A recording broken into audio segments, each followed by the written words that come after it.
Alright, y'all. I got feelings about this book today. Okay, I always have feelings about the books I talk about. But I have feelings about this book. Anyway, hi friends. Thank you so much for watching. Thank you for your likes, your comments, your subscriptions, everything. I appreciate it all so much. You guys are absolutely amazing. Thank you.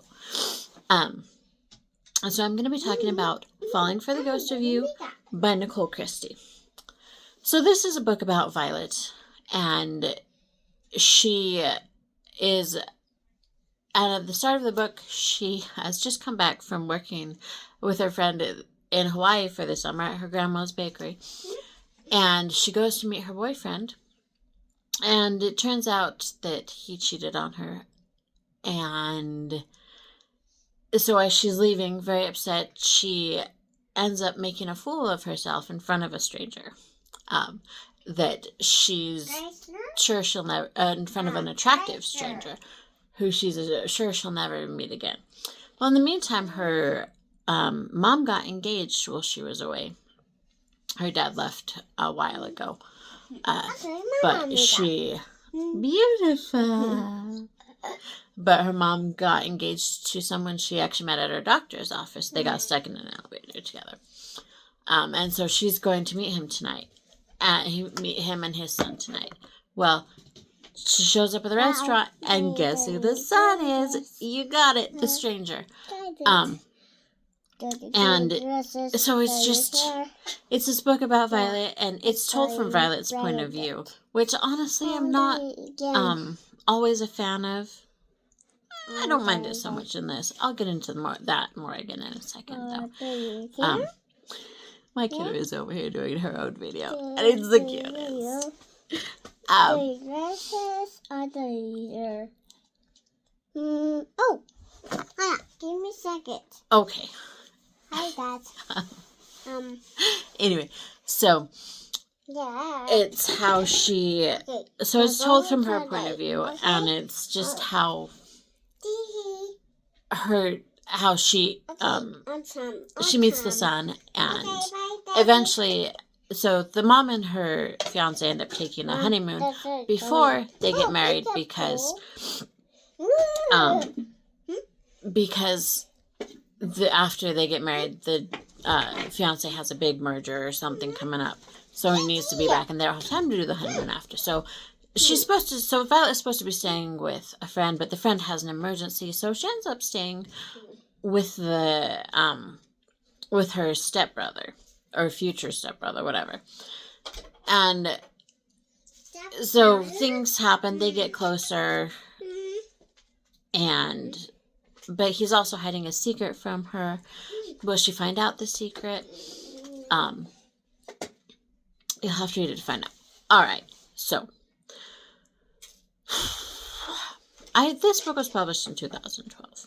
I've read it a few times, and parts of this book are absolutely hilarious. Like, have me snorting with laughter. Like, Violet is a very awkward girl, and when she gets like flustered or stuff, she just says these awkward things just come out of her mouth. It just has me snorting with laughter. It's like that part of the book is on point. Comedy is fantastic. So like I said, this book came out in 2012. I read it probably a few years later, and again, I just thought it was a fantastic book. It has been a few years since I read it, and I just reread it. My feelings have changed a little bit. I do not like Violet. Her comedy is absolutely perfect. Like I said, are you being silly? Yeah. But I don't like her. I understand that she is a 17-year-old girl, and her thinking is very 17-year-old girlish. Which but she puts herself in these situations that she doesn't need to. And her future, I'm not a huge fan of like the whole get with your stepbrother trope. I'm just not a huge fan of that. I like Zayn to a certain amount. He's a playboy. I'm not a huge fan of the playboys for the most part.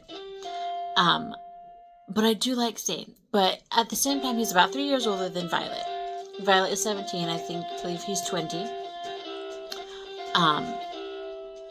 And I don't understand what he sees in her. I honestly don't. Because, like, I mean, there are times where she'll be very mature, but then again, she is very much a girl. And he calls her a little girl a few times because she acts like a little girl sometimes. So I don't understand what he sees in her. There is also mention of an inappropriate teacher-student relationship that ends in pregnancy.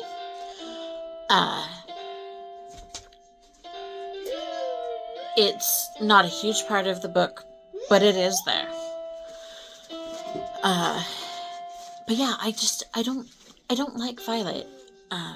Again, I understand she's 17-year-old, but she puts herself in these situations that she doesn't need to. And many of the things that she thinks about, 17-year-olds shouldn't even be thinking about. 17-year-olds, I understand it happens. I get it. There's the hormones. The 17-year-olds should not be thinking about the things she's thinking about intimately. And this might also be me being a mother of a daughter who will one day be 17 years old. But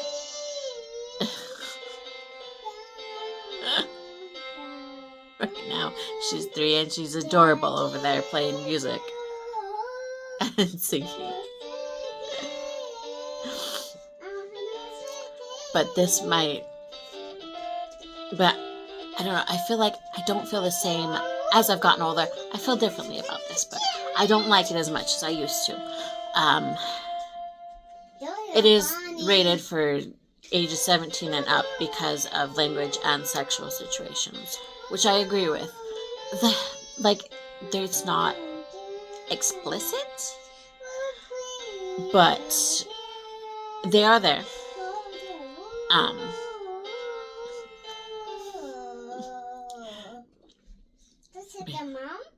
That was beautiful! Yay! I hope you enjoyed that concert too. Oh, we got some more.